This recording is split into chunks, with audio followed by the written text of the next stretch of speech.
नमस्कार दोस्तों, हमारे YouTube चैनल में आप सभी का दिल से स्वागत है। और भैया दीदी, मैं आप सबके बीच में लाना चाहती हूँ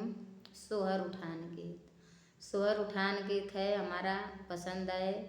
तो लाइक सपोर्ट शेयर ज़रूर करिएगा और कमेंट बॉक्स में ज़रूर बताइए भैया दीदी आप लोग हमारा ये सोहर उठान गीत कैसा लगा।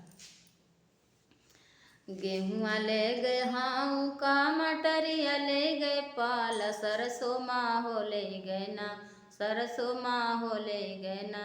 कहिया होई है तोरी गदिलवा, सरसों माहो ले गए ना,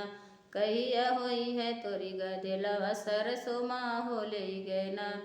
गेहुआ ले गए हाउ का मटरिया ले गए पाल, सरसों माहो ले गए ना, सरसों माहो ले गए ना, कहिया होई है तोरी गदिलवा, सरसों माहो ले गए ना। सासु मारे तानवा ससुर मारे तनवा, तनवा उहो मारे ना, तनवा उहो मारे ना, जेकर संगवा सेंदूर दनवा, तनवा ओनहु मारे ना, जेकर संगवा सेंदूर दनवा, तनवा ओनहु मारे ना।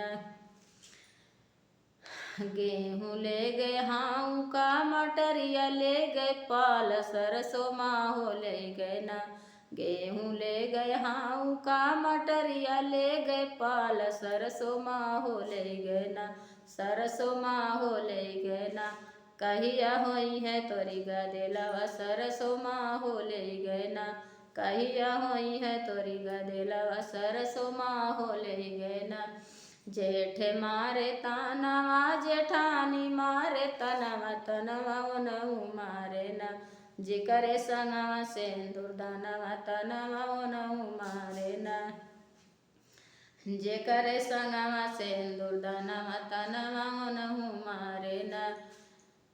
गेहूँ ले गए हाउ का मटरिया ले गए पाल, सरसों माहो ले गए ना, सरसों माहो ले गए ना, कहिया होई है तोरी गदिलवा, सरसों माहो ले गए ना,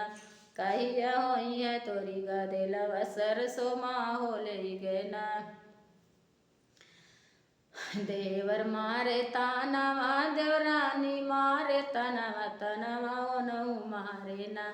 तनवा ओनहु मारे ना, जेकरे संगवा सेंदूर दनवा, तनवा ओनहु मारे ना, जेकरे संगवा सेंदूर दनवा, तनवा ओनहु मारे ना।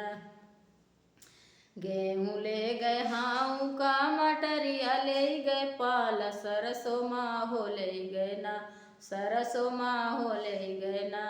कहिया होई है तोरी गदिलवा, सरसों माहो ले गए ना,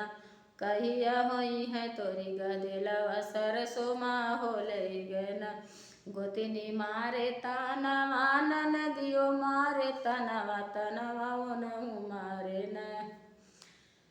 गोतिनी मारे तानवा ननदिया मारे तनवा, तनवा ओनहु मारे ना, जेकरे संगवा सेंदूर दनवा, तनवा ओनहु मारे ना,